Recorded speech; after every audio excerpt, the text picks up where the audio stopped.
Hi there. Good morning, good afternoon, good evening, whatever time it is. As always, happy whatever day it is, and welcome. I'm Larry Erickson. This is the Erickson Report. So we have to do this again. We have to hear of the carnage. We have to see and to share the tears of the mourners. We have to be afflicted with the fatuous and hypocritical thoughts and prayers of the gun nuts and their bought and paid for lackeys in Congress. We have to count the dead again. About 5 p.m. on March 16th, a man named Robert Aaron Long walked into the first of 3 Atlanta area massage businesses.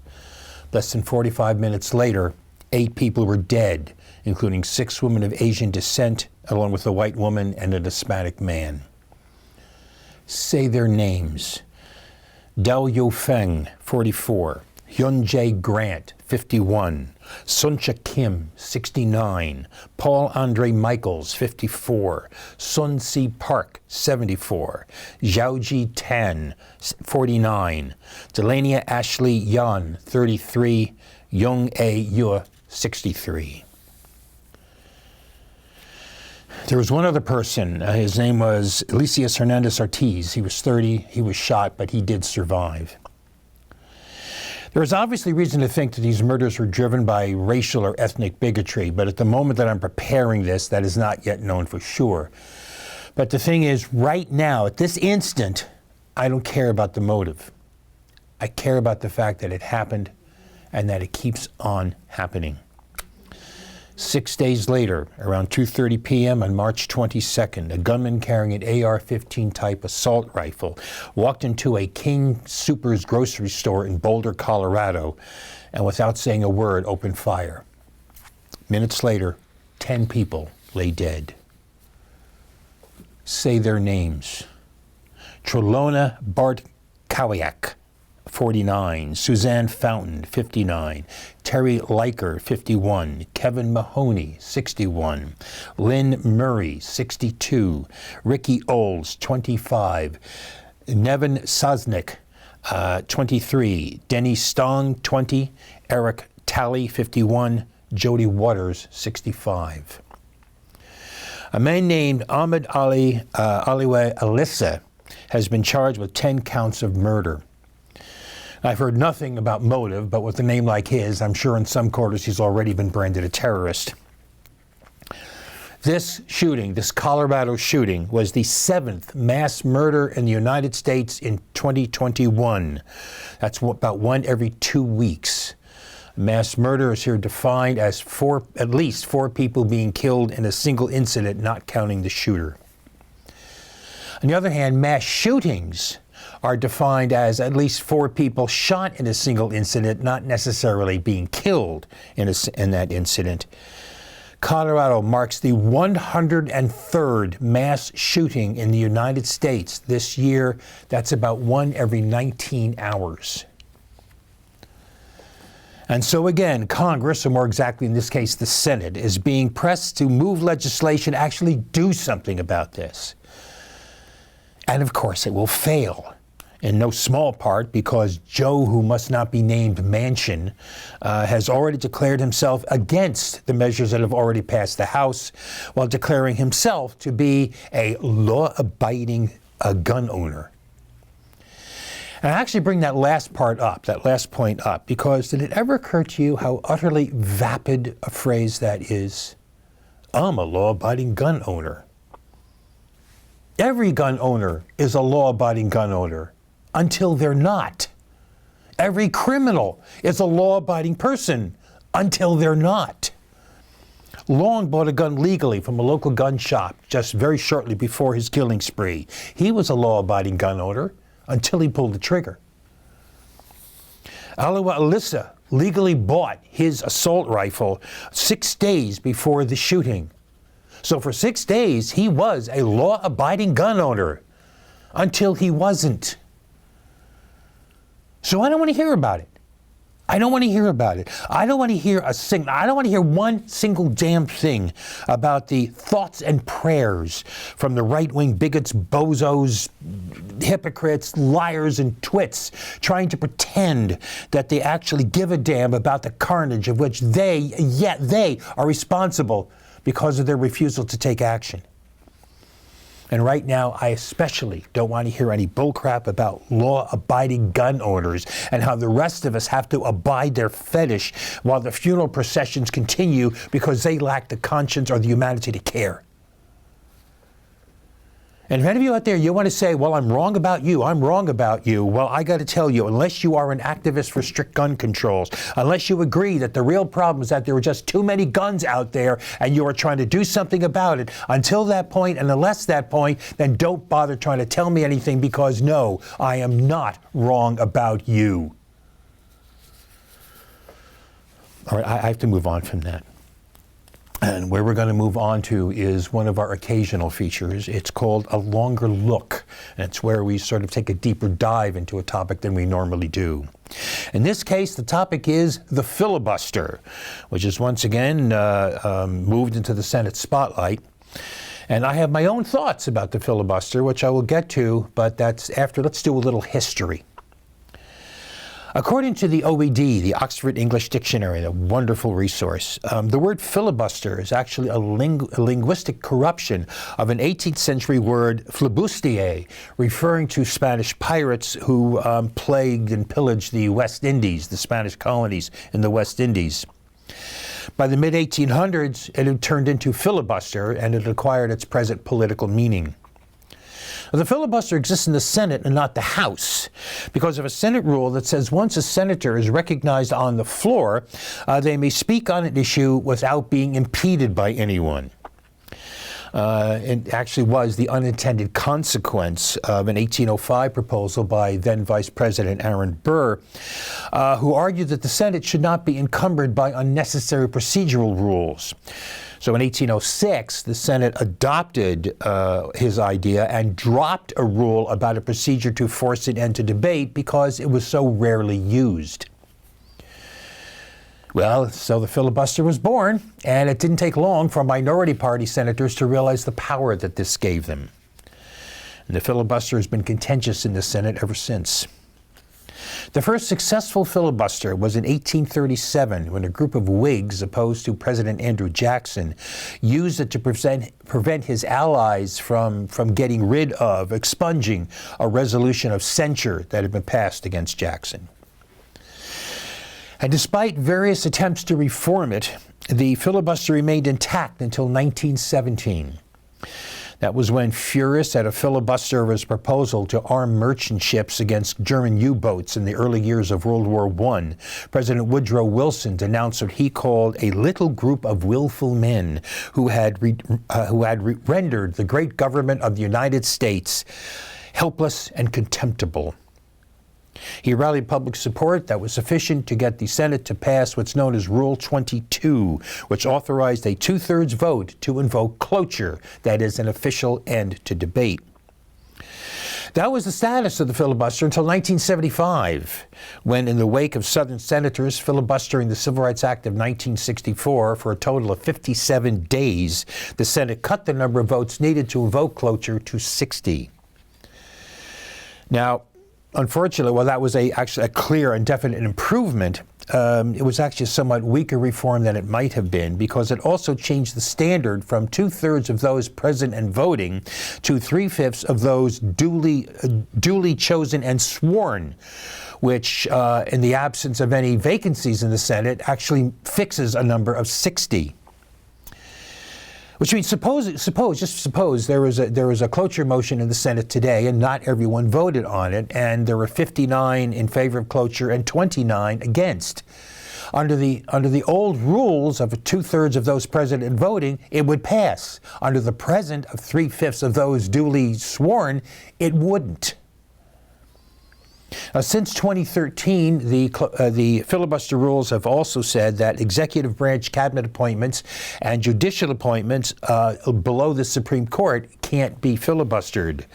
Since 2017, Supreme Court nominees can't be filibustered either. That was because Mitch McConnell forced that change through because it was the only way he could get Neil Gorsuch on the Supreme Court.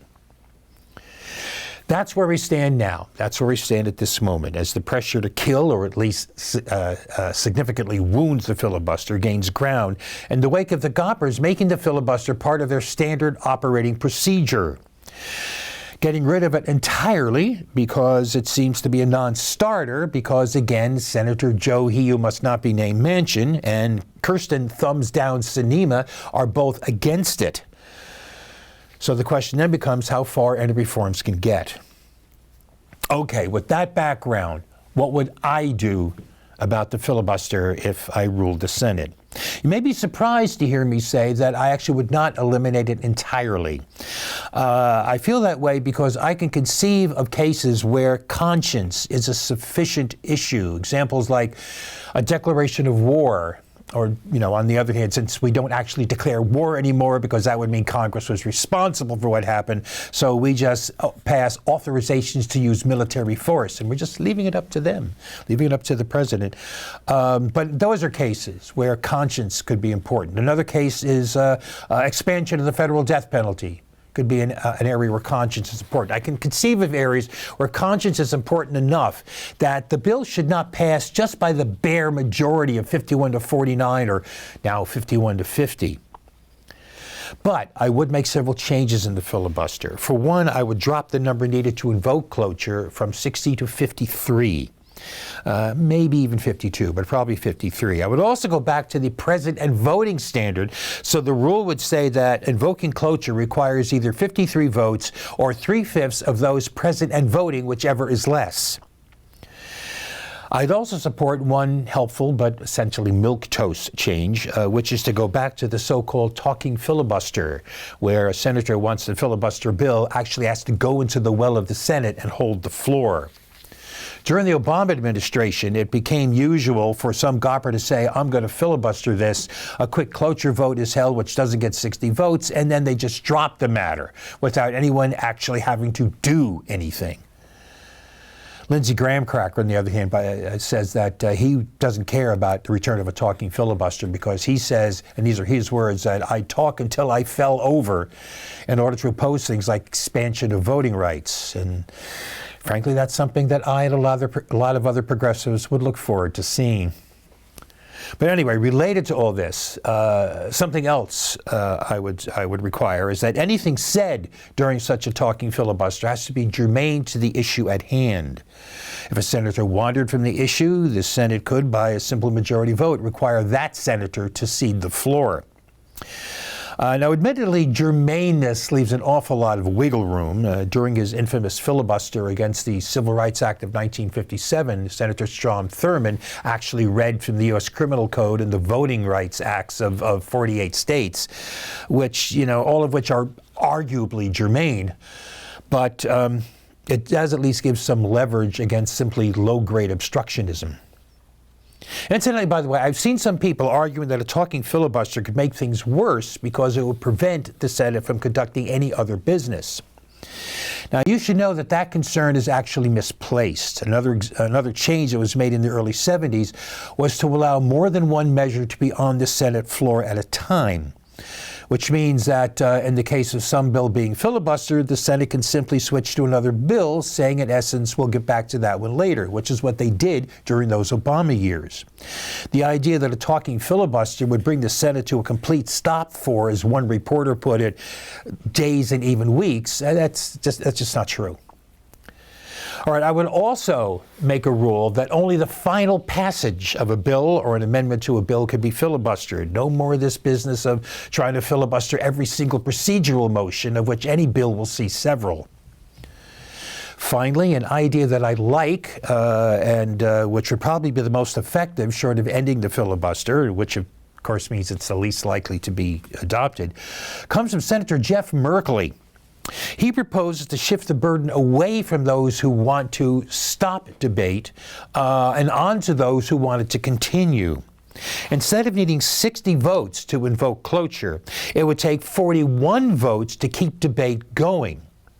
The difference is that this would require those who want to filibuster whatever bill it is they're opposing to keep 41 senators in or in the immediate vicinity of the Senate chambers at all times, day and night, to protect against a cloture vote. Now, whether that or any other kind of reform actually happens remains to be seen, of course, and the process of discovering that will reveal how serious the Democratic leadership in the Senate is about actually pushing the agenda they claim to be supporting based on how much pressure they put on Manchin and Sinema. Or it may show, as I fear that it will, that maintaining the majority is more important to them than actually getting anything of lasting importance done. And with that, I need a break.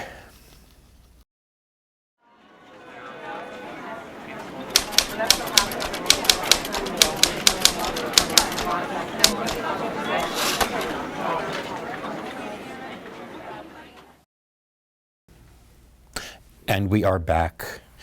For the rest of the show, I'm going to be asking you a favor, a big favor. And I don't know if anyone will respond, and I actually don't know if ultimately it would make any difference or not if anyone did. But for the next few minutes, I'm going to get personal with you, and probably more personal than you will ever see me in this show any other time. Because the fact is, I have found it hard to do the last few of these shows. I've had to push myself, make myself do them. And I want to be clear, it's not this here. That's the issue. It's the prep work, the background, the following the news, the assembling of sources, the editing different bits into a coherent story, the gathering of the graphics, the laying out what goes where, when, and for how long, all the prep work that goes into this. And it's not that I don't want to do it, it's that I don't want to do it. It feels overwhelming. It feels too much. I have I should call them two explanations for this. One is that I'm approaching the 1-year anniversary of the sudden death of my wife, who went from complaining about an upset stomach to dead in about 11 hours. And of course, a year ago, it was during the surge of the pandemic, so I couldn't even go with her in the ambulance. I couldn't be with her in the ER. Donna was, as the song says, the wind beneath my wings. She bore me up. And I've realized in the time since that I lost not only my heart that night, I lost my spirit as well. I've dropped out of things that I had been doing for the sake of focusing on making my way through the days. This was the thing I didn't give up. The one thing I didn't give up. I mean, I did for a while, which I think is entirely understandable. But the thing is, I almost didn't come back. But I did, and I keep trying. The thing is, there's another thing that's going on right now. It's a second thing. It's related to a phrase that I made up some time ago to describe well, I sort of made it up. I mean, I've heard other people use this phrase, but I had never heard it when I first thought of it, so at least I made it up for myself, if nothing else. Anyway, the phrase is, the world is too much with me. The world is too much with me. It describes those times when I become aware, truly aware, emotionally, viscerally, consciously aware of the level of pain there is in the world around me, aware of the suffering, the loss, the despair, the desperation, the bloodshed, the bigotry, the mindless hatreds that persist for generations over differences so trifling that in the long run of history, they don't even rise to the level of petty. Aware that somewhere in the world, right at this very moment, someone in Yemen is dying of malnutrition with U.S. acquiescence. Someone is being brutalized by an agent of the Myanmar military. Someone is being dragged off to a re-education camp in China for the crime of being a Uyghur. Some Asian America right here is hoping to finish their grocery shopping without being seared at, spit on, or attacked. At this moment, someone, somewhere in the world is being tortured. At this moment, 21 million people around the world are suffering with COVID. Despite the gains that have been made, at this moment, nearly 10% of the entire population of the world is living in extreme poverty, living on no more than $1.90 a day. And the 2/5 of the world's population survive on no more than about $5.50 a day. And everywhere, there are the tears of the suffering and the tears of the mourners, except from the dry eyes where there are no more tears left to cry. Most of the time I intellectualize. The fact is, I know the numbers, the policies, and the politics. I rant and I rave, but I maintain a certain emotional distance, enough emotional insulation to keep the anger directed by the hope behind it. And yet the anger is driven by hope. It is driven by hope. I wrote some years ago, even many professional grouches like me are actually unregenerate romantics whose sharp words are honed on the inexplicable, indefensible, but unshakable conviction that things not only can be, but must be better than they are. But sometimes, just sometimes, I am aware, and that unshakable conviction gets shaken. The experience is something like the almost cliche of looking up at a dark night sky and feeling how small you are compared to the universe, except without the panache and without the awe, just with the overwhelming. This feeling is not inspiring. It's debilitating. I hope I offend no one by relating it to a description of a hypothesis about autism. I've heard it suggested that autism can be understood as a breakdown in the brain's ability to filter information, to filter sensory input, so the child is overwhelmed with information, unable to determine what information at any moment is more important than some other information. Because the thing is, we filter all the time. We do. We couldn't get by if we didn't. For example, this is a question I've asked before, and I've asked it in the context of telling people about meditating. What's your left little toe feeling right now? Now, if you pay attention to it, you can feel it. You can feel your little toe in your sock or your slipper or against or whatever. Just the point is, until you paid attention to it, you weren't aware of it. But the sensory input from your left little toe has been reaching your brain the entire time. Your brain just knew that that input was unimportant, so it never got to the level of conscious awareness. It's the same as the experience I expect that every one of us has had at some point of being startled by a noise, only to suddenly realize it was because the furnace or the refrigerator, wherever it was, turned off.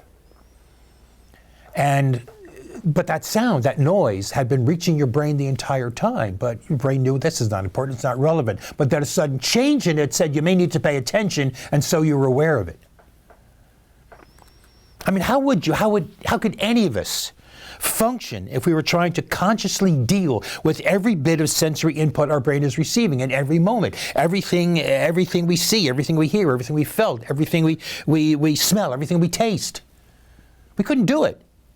We'd be overwhelmed, and we might well, like autistic children do, obsessively focus on some thing or some simple task in an attempt to establish some order in the world around you.